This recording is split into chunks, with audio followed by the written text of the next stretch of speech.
Hello friends, आज की video से हम CSS को कंटिन्यू करेंगे। CSS का मतलब है कैस्केडिंग स्टाइल शीट और करंट वर्जन जो है इसका CSS 3 अभी चल रहा है। इस वक्त जब मैं वीडियो बना रहा हूँ तो इस दौरान में CSS 3 चल रहा है। हो सकता है आने वाले टाइम में CSS 4 या 5 भी आ जाए। इसको इंस्टॉल करने की ज़रूरत नहीं होती, आप कोई भी कोड एडिटर खोलें और आप कोडिंग इसकी शुरू कर सकते हैं।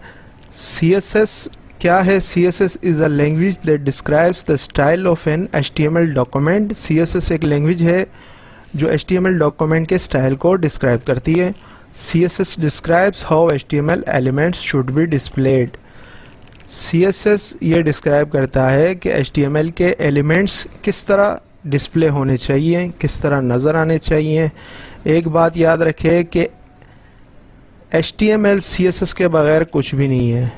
जितनी भी आप किसी वेबसाइट पे ब्यूटी देखते हैं उसके पीछे CSS डिफाइंड है। CSS के बगैर वेबसाइट की जो ब्यूटी है वो है अधूरी। यहाँ मैं एक वेबसाइट देखें, मैंने खोली हुई है, इसको अगर आप देखें इसमें जितनी भी जो ये ब्यूटी है ये आपको जो नज़र आ रही है कि ये पिक्स कहाँ होनी चाहिए, ये कंटेंट कहाँ होना चाहिए, ये बार, इसकी जो ब्यूटी है, ये सब के पीछे जो है CSS इसको डिफ़ाइन करता है कि ये किस तरह नज़र आए। ये देखें, ये जब मैं माउस पे यहाँ पे रख रहा हूँ तो ये देखें ये जूम कर रही है पिक। ये सब CSS का कमाल है। CSS जो है वो पूरी वेबसाइट की ब्यूटी बनाती है, उसकी खूबसूरती कि वो डिस्प्ले कैसे हो। देखिए ये पिक्स यहाँ नज़र आ रही है, ये कहाँ होनी चाहिए, राइट अलाइनमेंट क्या है इसकी, ये कंटेंट कहाँ किस तरह नज़र आना चाहिए, किधर होना चाहिए। इस सब के पीछे CSS का कमाल है।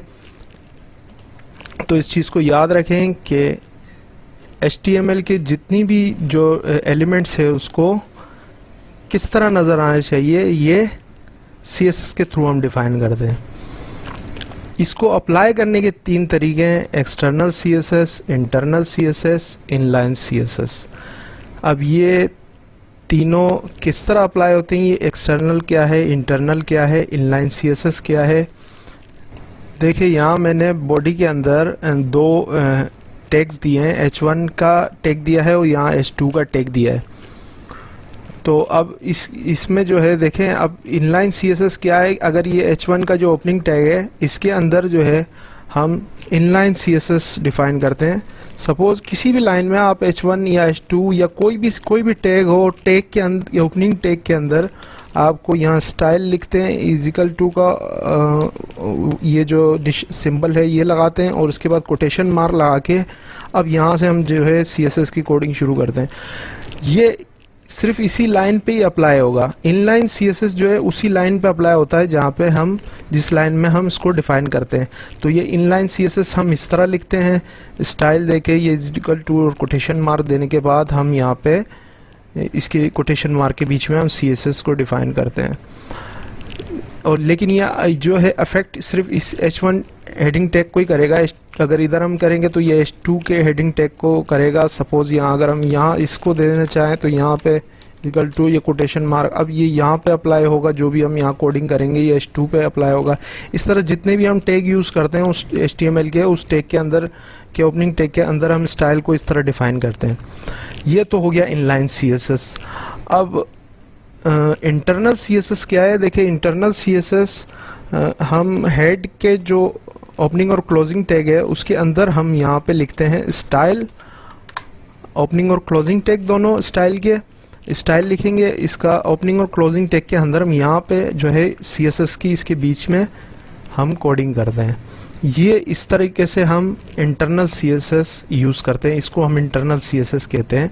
हेड टैग के अंदर इस तरह स्टाइल के ओपनिंग और क्लोजिंग टैग देके और इसके अंदर हम कोडिंग करते हैं, तो इसको कहा जाता है इंटरनल CSS। इसको कहा जाता है इनलाइन CSS।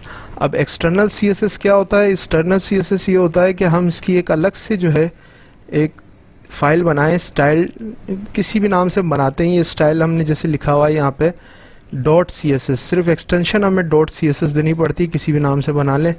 स्टाइल .css देखिए ये स्टाइल के नाम से हमने बनाया हुआ है .css ये फाइल है। अब यहाँ पे हम जो कोडिंग करेंगे इस कोडिंग को करने के बाद हमें क्या करना पड़ता है, यहाँ पे अब इसको लिंक दे देते हैं। यहाँ पे सपोज अगर हमें ये h1 हेडिंग टैग है, इसको अगर हमें स्टाइल देना है तो हम यहाँ पे लिखेंगे कि भाई ये h1 हेडिंग h1 जो है इसका कलर ये होना चाहिए, इसका बैकग्राउंड ये होना चाहिए। यहाँ पे हम कोडिंग करने के बाद अब इसको ये index.html ये HTML की फाइल है, तो इस CSS की जो फाइल है इसको हम लिंक देने के लिए हम क्या करेंगे, यहाँ पे हेडिंग के अंदर हम क्या करते हैं, यहाँ पे लिंक का टैग यूज करते हैं, ये लिंक, और यहाँ पे रेल लिखते हैं इजिकल टू, और ये कोटेशन मार्क के अंदर हम दे देते हैं स्टाइल शीट, और h रेफरेंस के अंदर हम क्या करते हैं, इसका जो नाम है वो हम दे देते हैं। सपोज यहाँ पे style.css, ये style.css के नाम से बनी हुई है, तो यहाँ कोटेशन h ref के अंदर हम क्या करेंगे, ये रेफरेंस देना पड़ता है हमें कि ये फाइल जो है वो कौन सी फाइल को हम लिंक देना चाह रहे हैं। तो इसके अंदर हम क्या करते हैं, उसका नाम देके .css बस ये लिखना पड़ता है।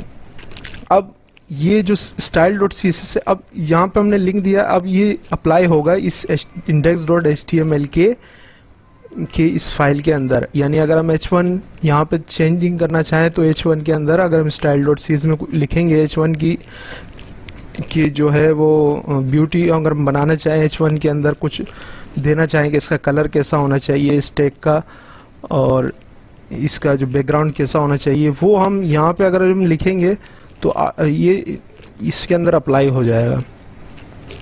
तो ये इनलाइन और इंटरनल और एक्सटर्नल CSS ये चीज़ें होती हैं, इसको आप समझ लें। नेक्स्ट वीडियो में हम इसको आगे कंटिन्यू करेंगे कि CSS के अंदर हम किस तरह कोडिंग कर सकते हैं। तो नेक्स्ट वीडियो तक के लिए मुझे इजाज़त दें, बाय बाय।